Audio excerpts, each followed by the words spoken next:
Assalamualaikum warahmatullahi wabarakatuh.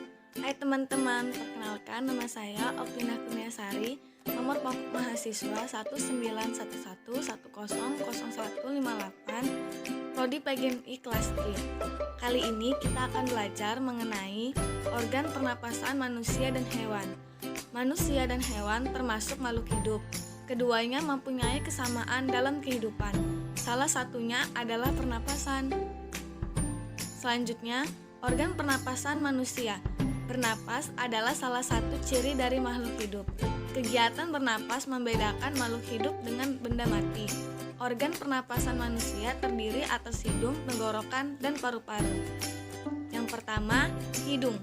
Hidung adalah organ pernapasan manusia yang paling luar.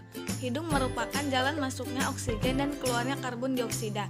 Dalam keadaan normal, orang bernapas melalui hidung. Saat menghirup udara, kemanakah udara tersebut? Jadi, tenggorokan. Udara pertama masuk melalui faring. Faring merupakan persimpangan rongga mulut dan rongga hidung. Kemudian, udara dari faring melewati laring menuju trakea. Dalam trakea terdapat selaput lendir dan selaput berambut getar. Rambut getar berfungsi untuk menolak debu dan benda asing. Debu dan benda asing dapat masuk bersama udara. Akibat tolakan secara paksa tersebut, itulah yang menyebabkan kita batuk dan juga bersin. Trakea bercabang menjadi dua cabang batang tenggorokan atau bronkus. Cabangan tersebut adalah bronkus sebelah kiri dan sebelah kanan. Kedua bronkus menuju paru-paru. Di dalam paru-paru, bronkus bercabang lagi menjadi bronkiolus. Bronkus sebelah kanan bercabang menjadi 3 bronkiolus. Pada ujung bronkiolus terdapat gelembung-gelembung halus berisi udara. Gelembung-gelembung itu disebut alveolus. Dinding alveolus mengandung kapiler darah. Melalui kapiler darah itu terjadi penukaran oksigen dan karbon dioksida. Selanjutnya yang ketiga, paru-paru. Paru-paru sebetulnya merupakan sekumpulan gelembung alveolus terletak di dalam rongga dada di atas sekat diafragma. Diafragma adalah sekat rongga badan. Sekat rongga badan membatasi rongga dada dan rongga perut. Paru-paru berada dalam rongga dada. Paru-paru dilindungi oleh tulang rusuk dan tulang dada. Proses pernapasan terdiri atas 2 tahap, yaitu menghirup udara inspirasi dan menghembuskan udara ekspirasi.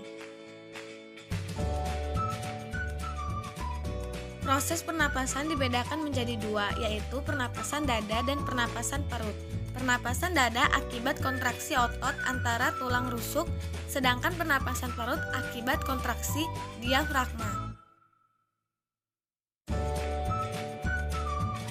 Selanjutnya, gangguan pernapasan. Seiring kemajuannya zaman, kebutuhan manusia semakin meningkat. Untuk memenuhi kebutuhan, maka dibangun berbagai pabrik. Pembangunan pabrik akan mengurangi jumlah oksigen. Hasil pengolahan pabrik mempengaruhi limbah yang dapat mencemari. Dan pemicunya adalah asap pabrik atau kendaraan bermotor.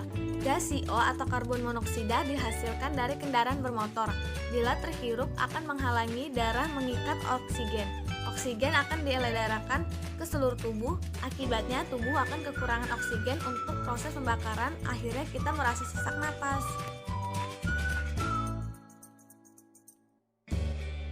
Organ pernapasan hewan. Seperti halnya manusia, hewan pun memiliki organ pernapasan.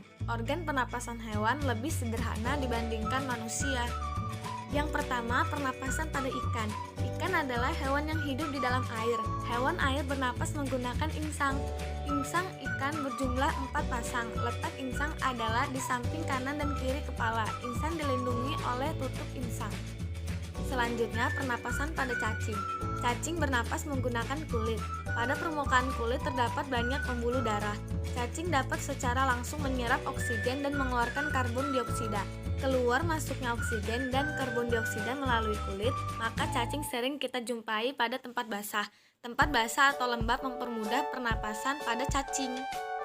Selanjutnya, kita akan membahas mengenai organ pencernaan makanan manusia.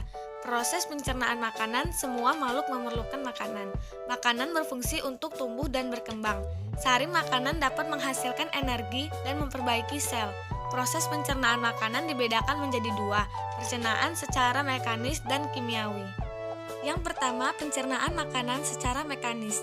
Proses mekanis terjadi di dalam mulut dan kerongkongan. Proses ini dilakukan melalui gigi-gigi yang kuat.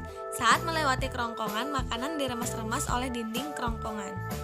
Yang kedua, pencernaan makanan secara kimiawi. Proses kimiawi terjadi di dalam mulut, lambung, dan usus. Proses ini dilakukan oleh enzim. Enzim berguna untuk memudahkan makanan terurai sehingga mudah diserap oleh tubuh. Selanjutnya, susunan alat pencernaan.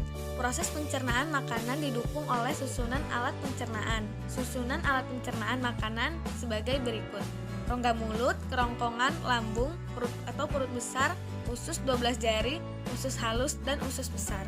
Baiklah, itu saja pembelajaran kita pada materi organ pernapasan manusia dan hewan. Kurang lebihnya saya mohon maaf. Saya akhiri, wassalamualaikum warahmatullahi wabarakatuh.